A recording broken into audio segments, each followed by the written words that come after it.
Olá, mais uma vez bem-vindos.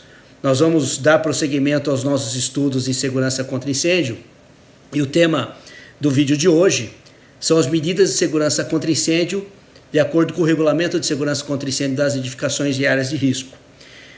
Antes de mais nada, peço desculpas por mais um pequeno atraso na produção do vídeo, em razão de compromissos de final de ano que acabaram impossibilitando a gente produzir esse material. Mas enfim, vamos dar prosseguimento e eu gostaria de passar então uma informação bastante importante que inclusive era foco do meu próximo vídeo, né? O Regulamento de São Paulo de Segurança contra Incêndio, que foi agora substituído pela nova regulamentação aprovada no dia 10 de dezembro, que é o Decreto 63.911 de 2018. Então no dia 10 de dezembro foi aprovado, foi assinado pelo governador de São Paulo, publicado no dia 11, e em 120 dias, ou seja, dia 10 de abril, ele passa a vigorar no estado de São Paulo. E nós vamos fazer um vídeo sobre esse novo regulamento. Preciso de um tempinho ainda para a gente estudar melhor aí as alterações. Há mudanças importantes, a inclusão do poder de fiscalização do bombeiro, poder de polícia para fiscalização do bombeiro, que não havia na legislação anterior, né? Regulamentando o Código Estadual de Proteção contra Incêndios. E isso vai ser foco do nosso próximo vídeo, né?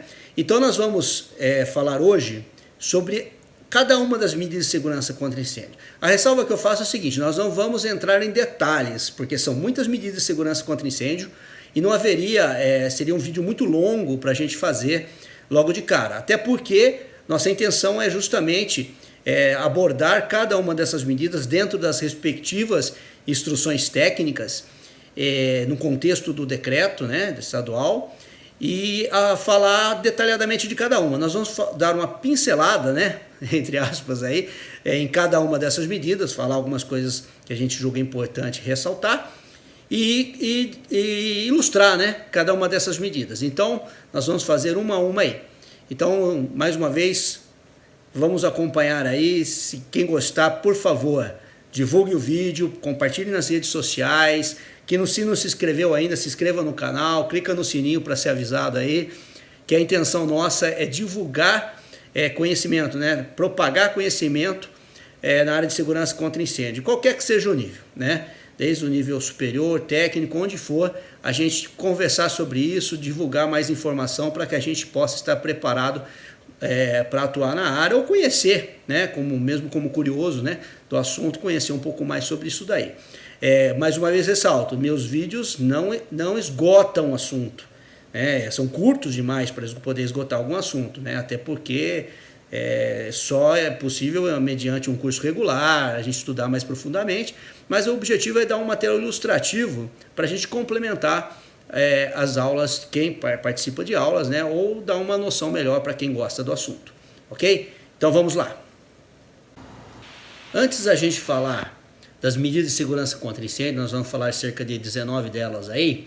Eu recomendaria que quem está acompanhando aí os vídeos dê uma olhada num vídeo anterior sobre a introdução à segurança contra incêndio, onde nós falamos sobre a divisão, né, do estudo da segurança contra incêndio, né? Que seria lá a prevenção, a proteção, combate, meios de escape e gerenciamento de incêndio, né? Segurança contra incêndio. Então, nós falamos sobre isso lá atrás, então eu não vou repetir para não ficar extenso. Até porque o vídeo vai ficar um pouco extenso em razão do que nós vamos ter que abordar. Mas para a gente fazer um link, era importante dar uma olhada, né, naquele vídeo lá atrás sobre introdução à segurança contra incêndio, ok? As medidas de segurança que nós vamos abordar, elas estão no atual decreto, que é o 56.819, está no artigo 24, e no novo decreto, esse que foi assinado agora dia 10, está no artigo 20.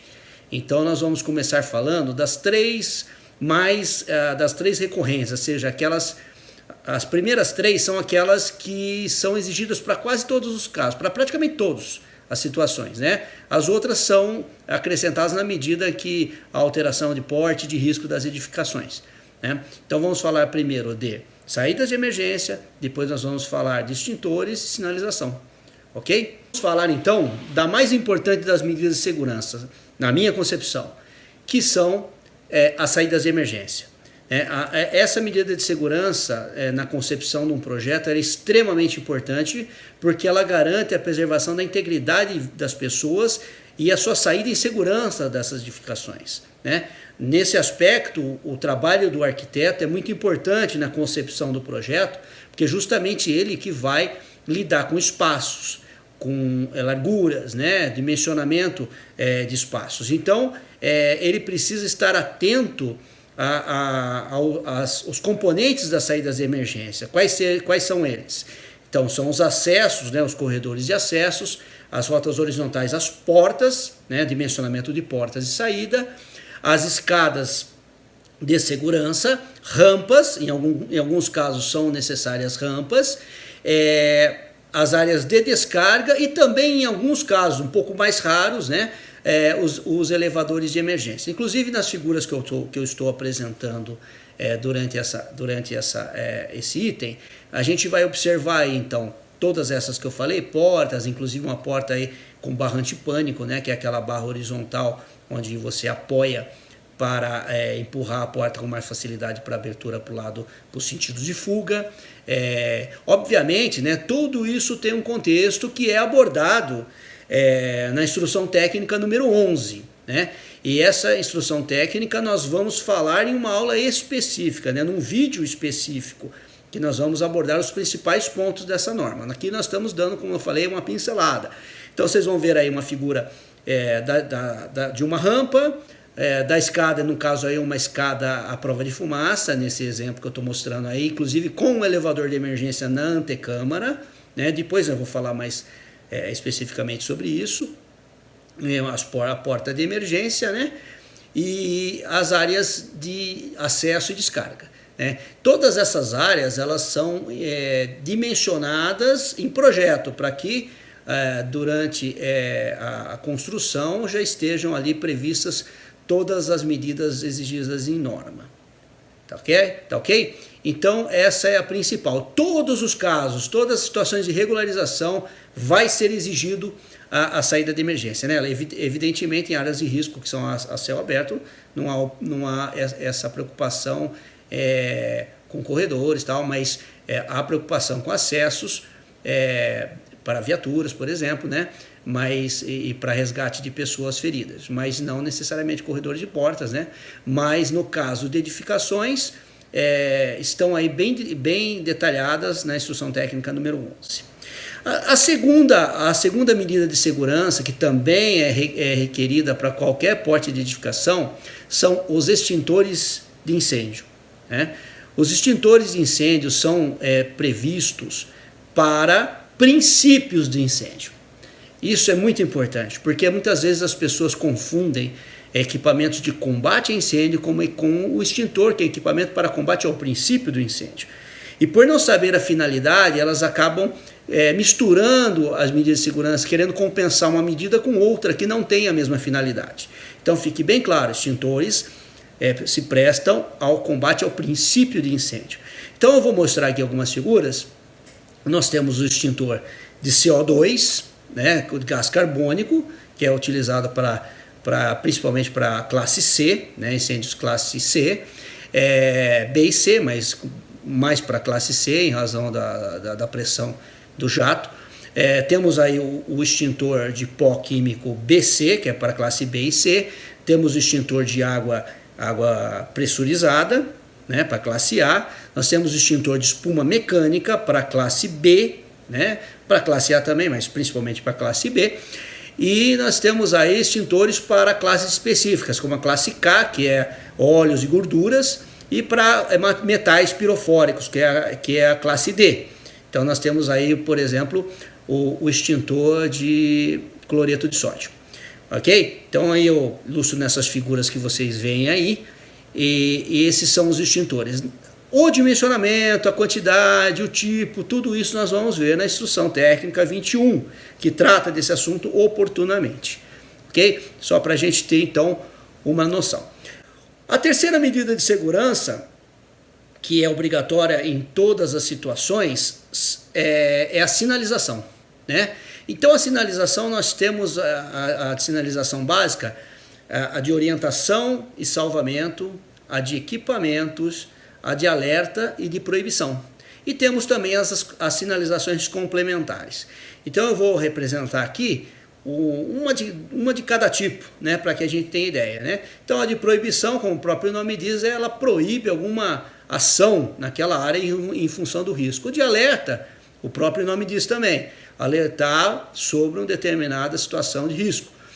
A de equipamentos são relativas aos equipamentos, e as de orientação e salvamento, na verdade, a gente costuma mais falar de rotas, sinalização de rotas de fuga, sinalização de saídas de emergência. Essas primordiais, né, em todas as situações.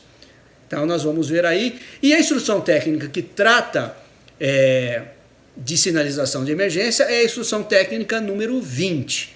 Também vamos falar sobre a IT de sinalização mais para frente num vídeo específico. Nós vamos procurar fazer vídeos sobre todas as medidas de segurança, sobre todas as instruções técnicas, dentro da possibilidade de condensar em um vídeo.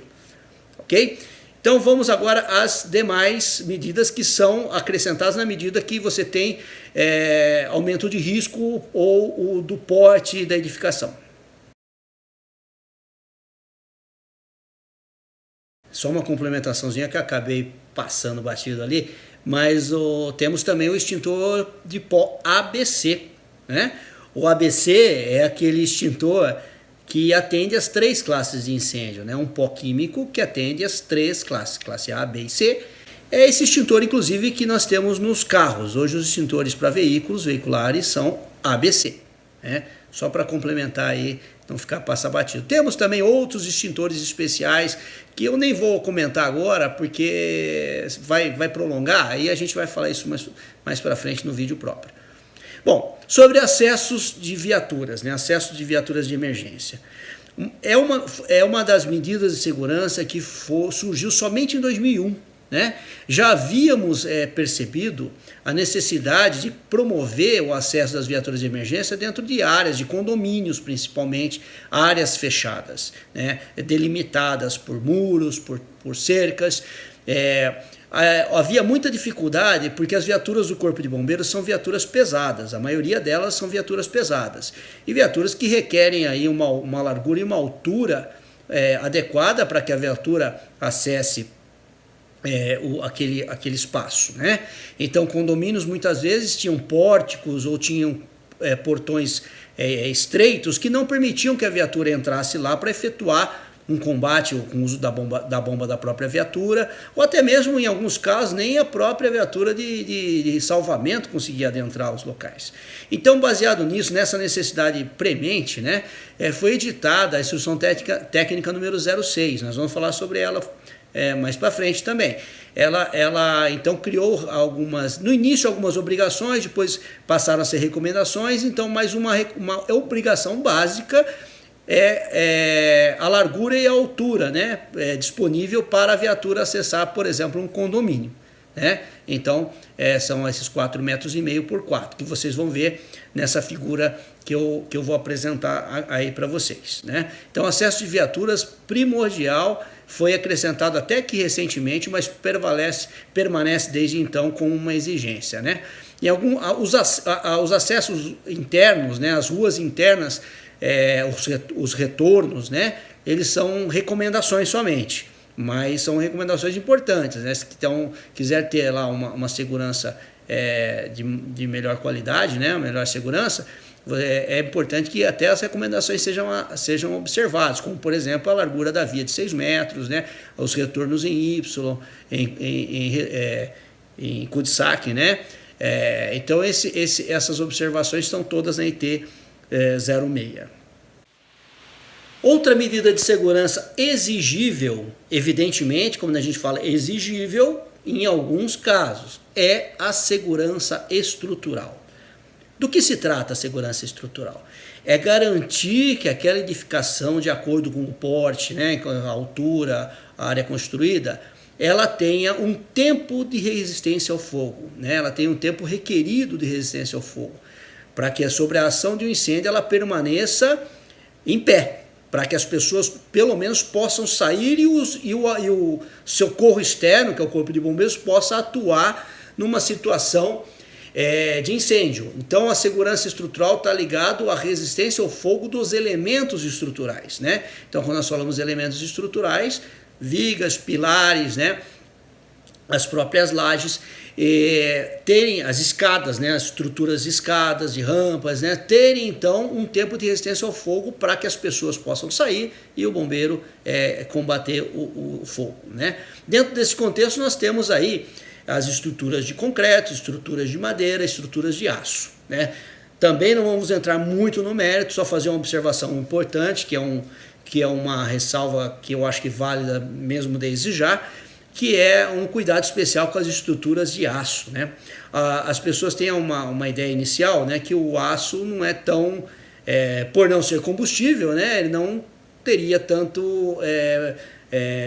sofreria tanto com a ação do incêndio, mas ao contrário, que muita gente pensa, se não for uma estrutura com uma massividade alta, ela está sujeita aí a um colapso em pouco tempo, como coberturas treliçadas, por exemplo.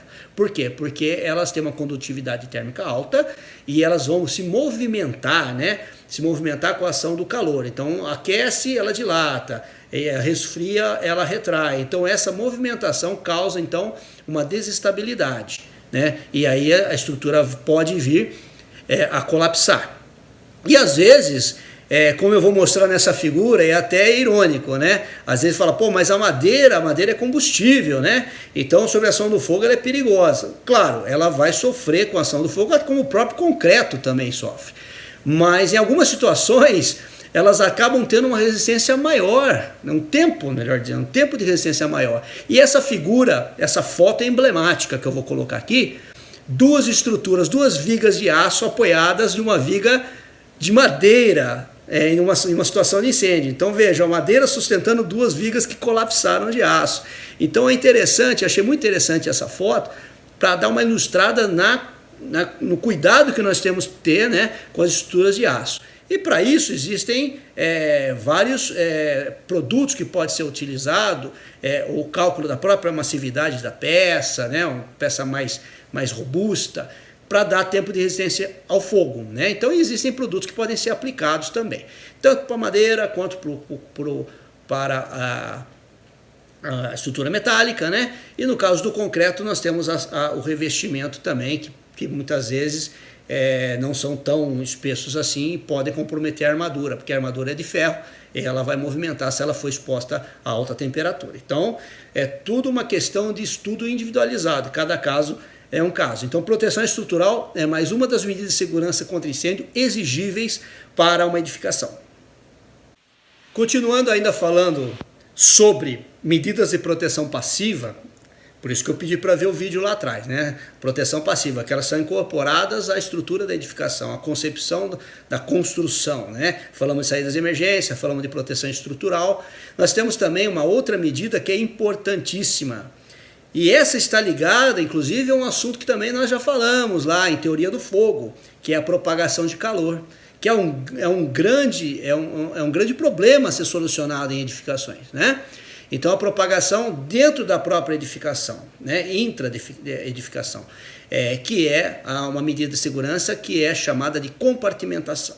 A compartimentação ela pode ser vertical, quando eu crio compartimentos nos pavimentos, né, como salas, por exemplo, né, eu crio compartimentos no nível horizontal, separando por paredes resistentes ao fogo, com portas corta-fogo. Né? Então nós teríamos a compartimentação horizontal, finalidade é conter a propagação do fogo, né? Então nós estamos preocupados com aquela propagação lá por condução, né? Lembram lá, por irradiação. Então nós temos essa medida de segurança. E também temos a compartimentação vertical. No caso da compartimentação vertical nós temos duas situações: a compartimentação vertical interna e a compartimentação vertical externa. Então a compartimentação vertical externa diz respeito à compartimentação pela fachada. Então são os elementos ali de fachada. Então a distância entre verga e peitoril, né, verga da janela de baixo, peitoril da janela de cima, aquela distância, a distância mínima, por exemplo, tem que ser de 1,20 m. As abas horizontais que podem também conter essa propagação de fogo. O cuidado que tem que se ter com as fachadas de vidro, as chamadas peles de vidro, né? Que também tem condições especiais para compartimentação, e essa compartimentação vertical é exigida para prédios acima de 12 metros de altura, né? E nós temos a compartimentação interna. Compartimentação interna são para as aberturas que interligam os pavimentos internamente. Então, desde a escada, né, que tem que ser enclausurada, né? Pode ser protegida, prova de fumaça, pressurizada, como nós vamos falar, né? Que ela tem que ser enclausurada, rampas, os shafts, né? Os shafts são aquelas aberturas entre os pavimentos para passar telefone, telefonia, elétrica, hidráulica. Então aquelas aberturas ali têm que ser compartimentadas. Eu vou mostrar aqui uma figura de um shaft sendo selado, usado um produto especial para o selamento desse shaft, né? Então a gente tem essa compartimentação vertical, os montacargas também tem que ser compartimentados. Então todas essas interligações têm que ser compartimentadas. Qual a finalidade disso? Evitar a propagação do fogo que nós aprendemos lá atrás, aquela teoria, né, básica lá, a propagação do fogo por convecção. Vocês se lembram disso? Então, convecção, as massas de ar aquecidas, né? Então, aquela fumaça, a própria fumaça vai procurar, então, esses espaços e vai, pela diferença de densidade, procurar os pontos mais altos. Então, ela vai subir, se tiver uma porta corta-fogo aberta, ela vai entrar pela escada e vai subir. Vai ser um efeito chaminé ali, né? Por isso que as portas são feitas, portas corta-fogo, para serem mantidas fechadas. Tem até uma sinalização na porta para isso, né? Temos aí, então, os shafts. Tudo isso tem que ser compartimentado. Então essa é a compartimentação vertical. Mais uma medida de proteção passiva. Ok? Então vamos à próxima. Então vamos falar de isolamento de risco. Então, a isolamento de risco é a medida que se toma para garantir que uma edificação tenha suas medidas de segurança contra incêndio especificadas individualmente, independentemente de uma edificação adjacente. Isso é possível através da separação entre edificações ou através de uma proteção específica, no caso, uma parede corta-fogo. Então, você pode considerar uma edificação isolada em relação à outra, calculando-se a distância de separação entre elas, e para cálculo dessa distância de separação entra, então, o número de aberturas, o percentual de abertura nas fachadas, a severidade do incêndio está relacionada com a ocupação e o risco e a carga de incêndio. Então, através de um cálculo específico previsto na instrução técnica número 07, é possível calcular a distância entre elas para que elas sejam consideradas riscos isolados, né?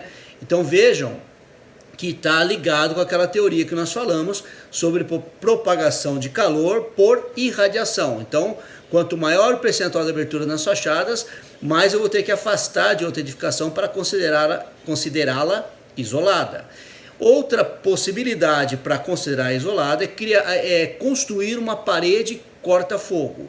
Então a parede corta-fogo não é a mesma parede de compartimentação, é uma parede específica para isolamento de risco.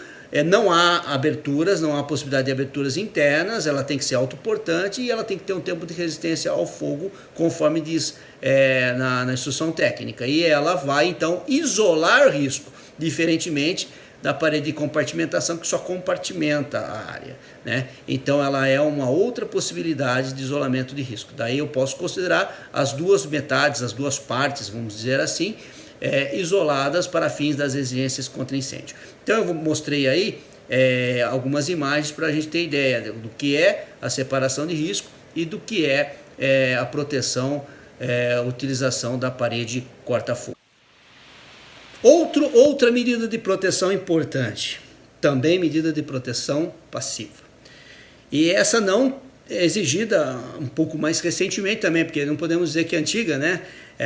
De 2001 para cá, o controle de fumaça. As pessoas confundem controle de fumaça com detecção de fumaça, né? Eles até podem atuar juntos, mas não são a mesma coisa, né? Controle de fumaça, ele visa evitar que a fumaça se propague naquele espaço, dificultando a saída das pessoas, né? Se a visibilidade aumenta a temperatura. Então, conforme essas figuras que eu vou apresentar aqui, vocês poderão ver, ela visa criar espaços para que essa fumaça se acomode, né?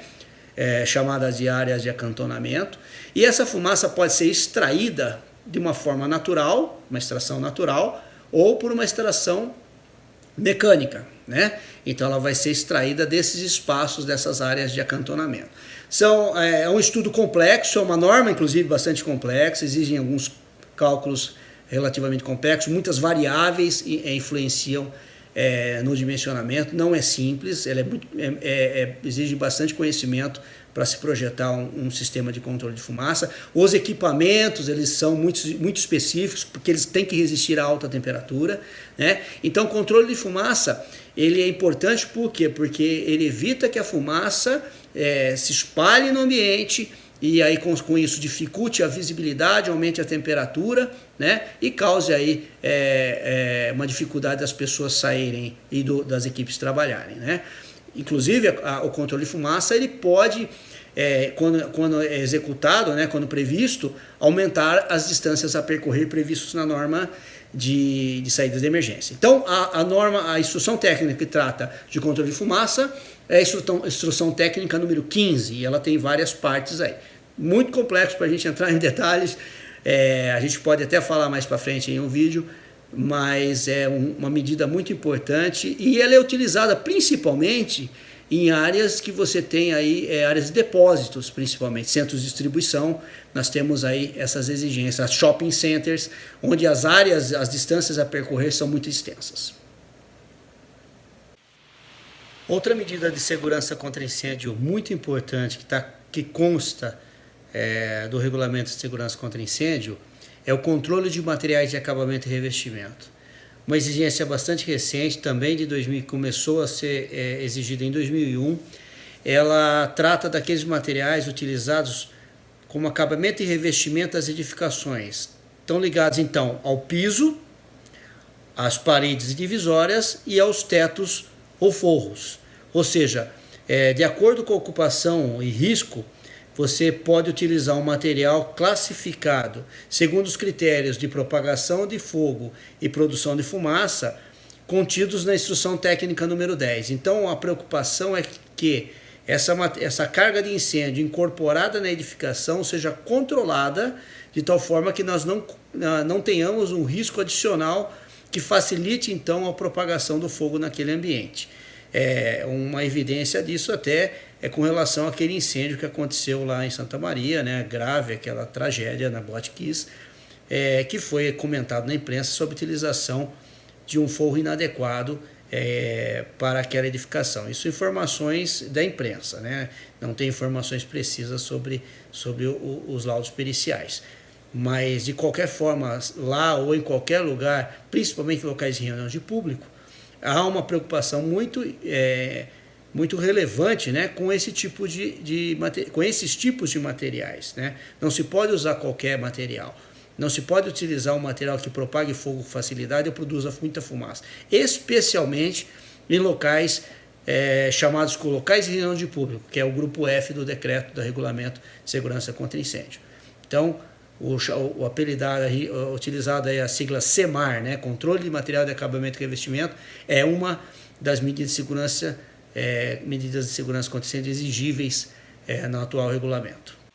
Agora vamos falar de umas medidas, né, chamadas medidas, né, são as brigadas de incêndio e os bombeiros civis, né, a exigência de pessoal treinado para atuar num princípio, numa emergência, né, e vamos diferenciar os dois aqui, né. Bom, de início, a instrução técnica que trata desse assunto, brigada de incêndio e bombeiro civil, é a instrução técnica número 17. Ela tem a primeira parte que fala sobre brigada de incêndio e a segunda parte que fala sobre bombeiro civil, né? Existem aí algumas dúvidas que surgem, né?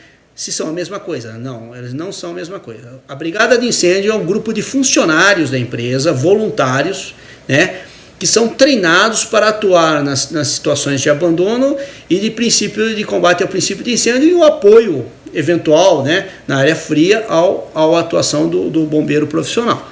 Então os brigadistas são funcionários da empresa que estão lá na sua atividade normal, recebem um treinamento aí, que pode variar a partir de 4 horas de treinamento, né? Depois nós vamos falar com detalhe dos níveis aí, né, de treinamento, e vão estar ali preparados para uma primeira atuação, né? É obrigatória, é uma medida obrigatória, todas as edificações precisam ter brigadistas, inclusive edificações, prédios residenciais coletivos, né, os prédios de apartamento também precisam ter brigada de incêndio, não são isentos, né? No caso, os bombeiros civis já são profissionais, né? Então são bombeiros que têm uma carga de treinamento maior, já tem uma norma específica para a formação de bombeiros civis, tem que ser treinados em pista de treinamento, tem carga horária específica maior, e são profissionais civis, né? Como o próprio nome diz. Então não são bombeiros militares, mas são profissionais. Esses profissionais atuam na iniciativa privada, né?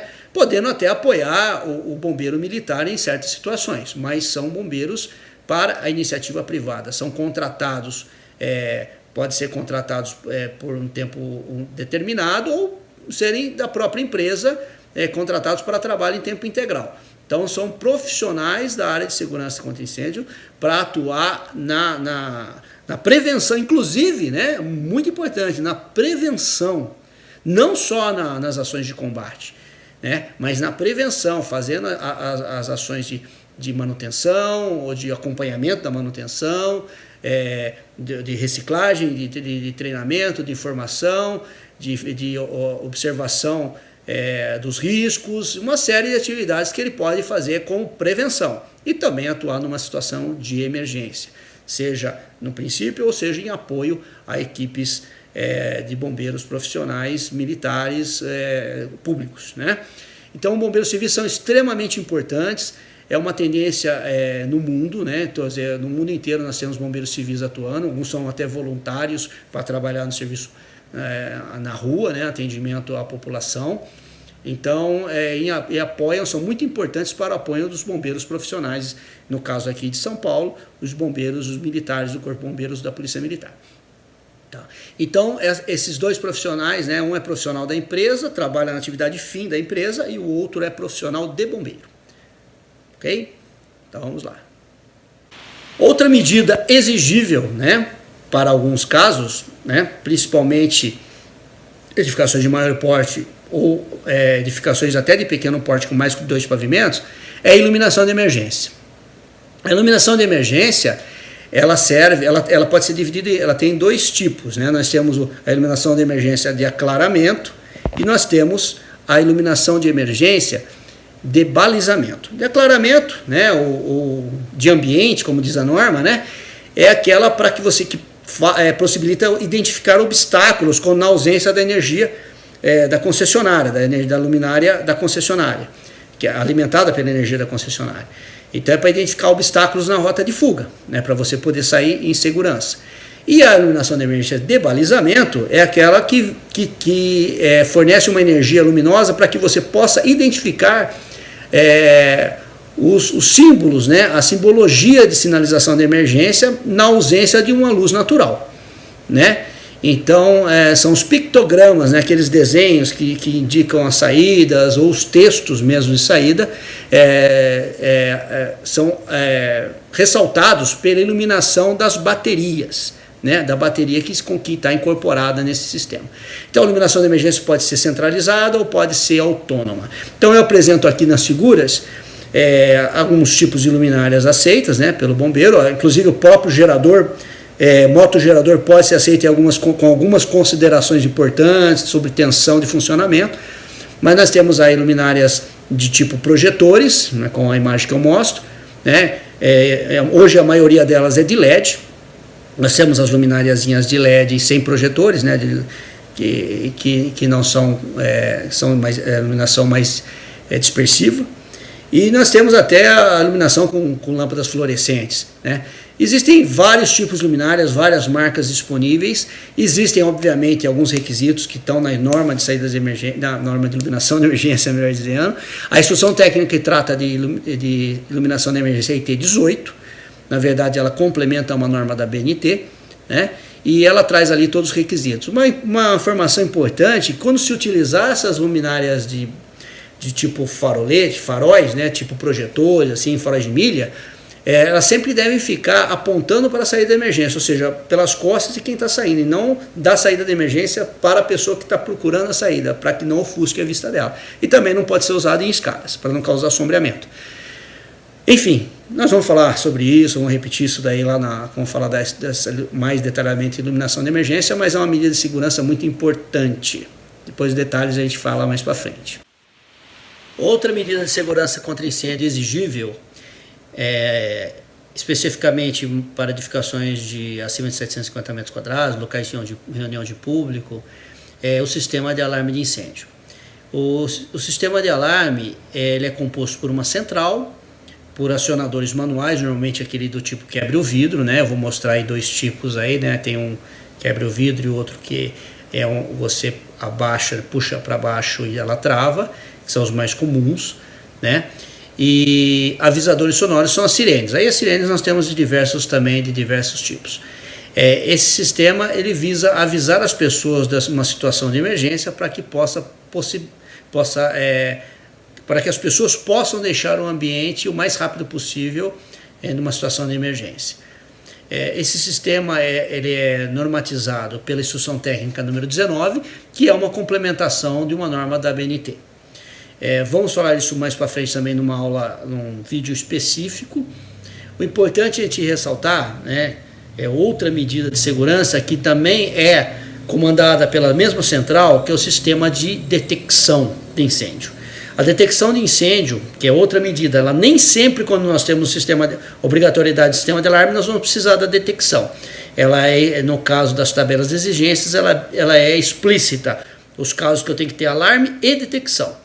Né? Então, embora seja a mesma norma que trata dessas duas medidas, nem sempre elas vão ser obrigatórias simultaneamente.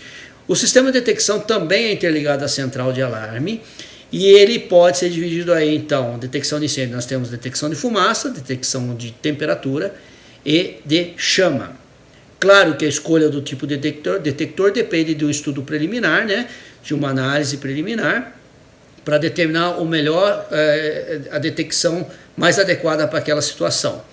E nós mesmo no tipo de detector escolhido, por exemplo, detector de temperatura, nós temos ainda subdivisões, como térmico, termovelocimétrico, nós temos no de fumaça o óptico e o iônico, e temos também os sistemas de detecção linear, que são normalmente utilizados em galpões, centros de distribuição, onde você tem um pé direito muito alto e você não pode utilizar um detector pontual com um tempo-resposta adequado, né? O que eu vou mostrar nas figuras aí também, tem o detector pontual e linear.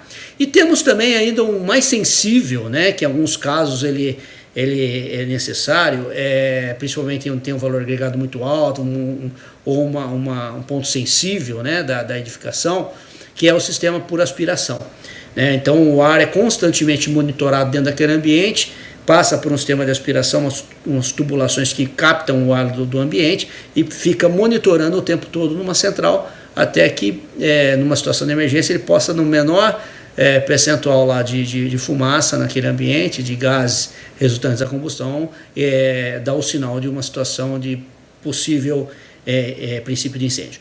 Então esses são os detectores de uma forma geral. Obviamente falaremos com mais detalhes na aula, num vídeo específico sobre isso. Então nós temos aí alarme e detecção numa mesma central, nem sempre os dois são exigidos. Inclusive o sistema de detecção pode ser exigido para acionamento de outra medida de segurança contra incêndio, como por exemplo, ao que nós já falamos há pouco, o sistema de controle de fumaça. Então aqueles exaustores mecânicos podem ser acionados aí para o sistema de detecção de fumaça, uma escada pressurizada pode ser acionada, deve na verdade ser acionada também por detectores de fumaça. Então os detectores podem ser instalados na edificação como um todo ou para acionar um sistema, outra medida de segurança contra incêndio. Então, como nós falamos sobre princípios de incêndio, a utilização de extintores é para princípios de incêndio, vamos falar agora de hidrantes e manguatinhos, né? Hidrantes e manguatinhos já são para situações de incêndio, onde o incêndio já está configurado, né? Então nós temos os hidrantes. Os hidrantes são compostos aí por um sistema de abastecimento, um reservatório de água, reserva técnica de incêndio, um sistema de bombas, né, com sucção e recalque, que é a tubulação de distribuição, e o atendimento dos pontos hidrantes, que são as válvulas de ângulo, onde nós temos as válvulas que você conecta às mangueiras, e essas mangueiras aí conectadas a esguichos, né, vão ser utilizadas para combate a incêndio. Essas mangueiras são mangueiras flexíveis, né, e podem ser acondicionadas de várias formas, aduchadas, zigue-zague, né, e são utilizadas então, são guardadas, melhor dizendo, dentro de abrigos, né. Nós temos outra opção que para os riscos, as edificações de risco baixo, em alguns casos pode ser utilizado, que é o sistema de manguatinho, que são mangueiras semi-rígidas, acondicionadas em um carretel, né, e pré-conectadas ao sistema, a um esguicho, né, um esguicho regulável, e conectadas aí na rede principal de água. E esses manguatinhos proporcionam aí uma vazão um pouco menor, mas necessita de pressões um pouco mais elevadas para a sua utilização. Evidentemente, não são todos os casos que são permitidos, porque onde há uma necessidade, ou melhor, uma demanda maior de água, é necessário utilizar, então, hidrantes comuns, em alguns casos até hidrantes com mangueiras de 2,5 polegadas. No caso dos manguatinhos, nós temos uma mangueira semi-rígida de 1 polegada. Então, essas são as possibilidades. Essa medida de segurança está detalhada na instrução técnica número 22 e também vamos abordar aí com mais detalhes quando a gente fizer o vídeo a respeito.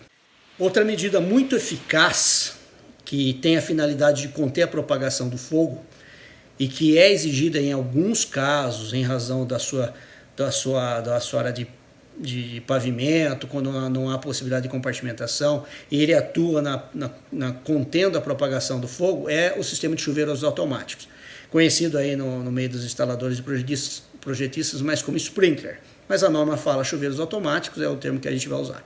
Esses chuveiros, a sua densidade de aplicação, seu tempo de funcionamento variam em função do risco que está sendo protegido. E a instrução técnica que trata disso, ou melhor, as instruções técnicas são a 23 e a 24. E, obviamente, também em razão do amplo conhecimento, a difusão do conhecimento da norma americana, a NFPA 13, também pode ser adotada. Esse sistema é muito eficiente, tem um histórico muito bom de atuação e contenção da propagação do fogo, e é muito eficaz e difundido mundialmente, né? Então o Brasil ainda não tem uma exigência muito rigorosa com relação às edificações, só alguns tipos de edificações eles são obrigatórios, estão lá nas tabelas do regulamento, claramente definidos os casos em que são obrigatórios. Em algumas situações, como eu disse, ele poderá substituir o sistema, ou melhor, a compartimentação de áreas, né? Em casos bem específicos da tabela, o sistema de chuveiros poderá substituir a compartimentação. Nós falaremos em um vídeo, mais uma vez, em um vídeo específico sobre esse sistema. Vamos falar agora de resfriamento. Então, o resfriamento destina-se a tanques com gases ou líquidos inflamáveis. Então, como o próprio nome diz, é utilizado para resfriar então os costados dos tanques. Tanto do tanque considerado em chamas, isso na premissa de projeto, quanto para os tanques vizinhos. Inclusive em ocorrências de combate a incêndio, uma das principais providências, quando envolve tanques, é o resfriamento dos tanques vizinhos, depois o resfriamento do tanque em chamas e aí o combate efetivamente ao combustível. Quando se trata de combustíveis líquidos, nós temos também o agente extintor para combate a esses combustíveis líquidos, que é o sistema de espuma. Como nós falamos já em outros vídeos, a espuma, pela ter uma densidade menor que a dos óleos, dos hidrocarbonetos, dos solventes polares, né, cada um para aplicação específica, ela vai ficar sobre a superfície, ela vai atuar sobre a superfície do líquido, que é onde acontece a combustão nesse tipo de combustível. E ela vai efetuar então uma cobertura e vai isolar aquela camada do ar atmosférico e fazer ali um abafamento juntamente com uma ação de resfriamento. Então a espuma mecânica é uma outra medida de segurança, assim como o resfriamento, ambos estão nas tabelas de exigências para os casos específicos, né? Normalmente líquidos acima de 20 metros cúbicos acaba sendo requeridos esses sistemas. E as especificações para aplicação estão na instrução técnica número 25. Falaremos disso especificamente de cada sistema desse em vídeos em separado. Temos também o gerenciamento de riscos, né?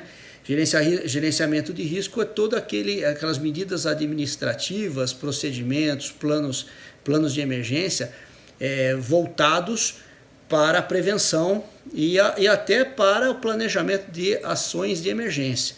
Então são os planos de emergência, né?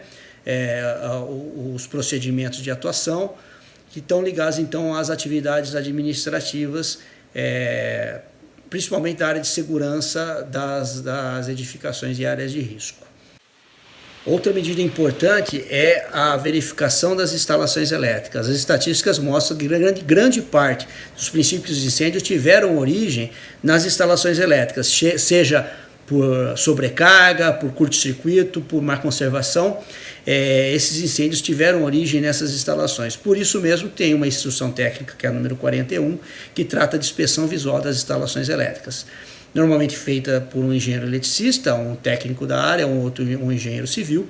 Ela é onde você verifica lá dentro de um checklist que a própria instrução técnica estabelece, que é um formato de um atestado, inclusive, onde você verifica os principais pontos, como áreas desprotegidas, sinalização inadequada,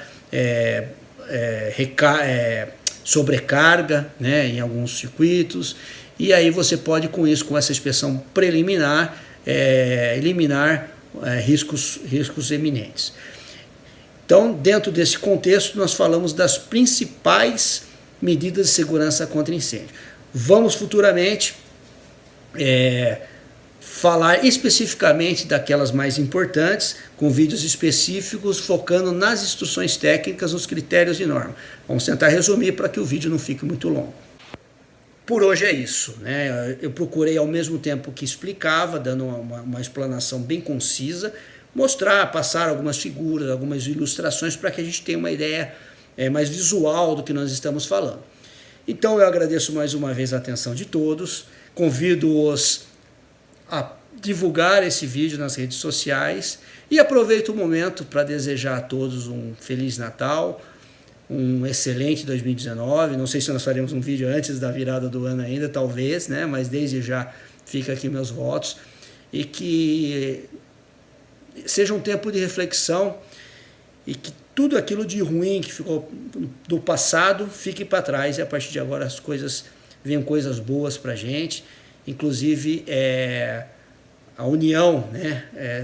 Seja mais forte nos lares e com os amigos, com as pessoas que a gente tem carinho, né? Que nunca a gente deseje o mal para ninguém, pelo contrário, sempre, independente do que aconteceu, a gente sempre esteja desejando o bem por próximo. Isso é o que eu sinto e é o que eu gostaria de deixar aqui como mensagem para esse final de ano. Então, um abraço a todos e muito obrigado.